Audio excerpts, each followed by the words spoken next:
The sights, the sounds, the memories. Being a first responder is not for the faint of heart. No, it isn't. Over time, those experiences can really take a toll emotionally and mentally, and sometimes it's hard to find an outlet.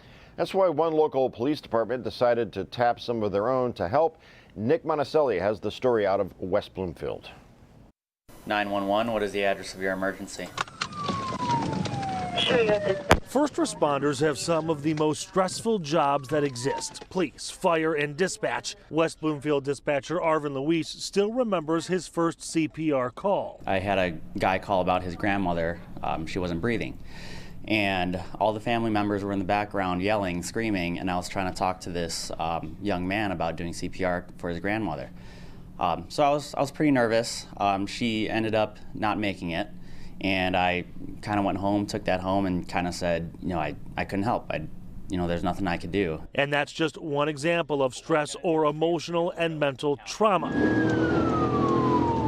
Think about what officers saw after an SUV slammed into a pole and 2 people died. Or when a woman was shot in her car, put in the trunk, and the car was lit on fire.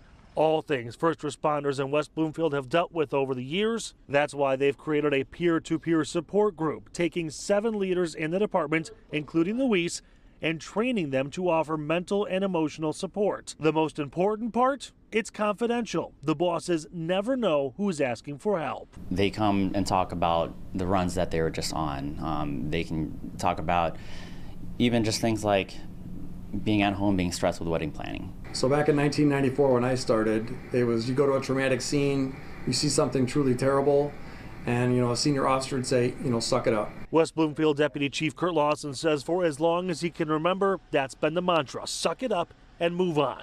It's changing for 2 reasons. First, there are younger generations in law enforcement who are more open to discussing mental health. Second, a reality check, looking at suicide rates. More people are dying in law enforcement from suicides than from anything else. West Bloomfield's peer-to-peer support program is not the first, but a first for them. And if any of the peer support team members feel someone's safety is at risk, they can call on the professionals. For West Bloomfield, that's psychologist Melanie Schwartz. Depression, anxiety, PTSD, alcohol and drug use can become a problem. Social anxiety. It's multiple traumas that they've witnessed over time, and so the PTSD builds up over time because it's not being dealt with. And even though they might be immune to it emotionally, mentally, nobody ever is. Because our brains don't know how to deal with trauma.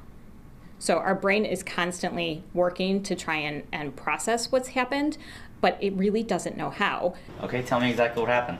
And that is what the peers are here for. It doesn't matter if you're in West Bloomfield, Farmington, Detroit, everyone needs someone to talk to.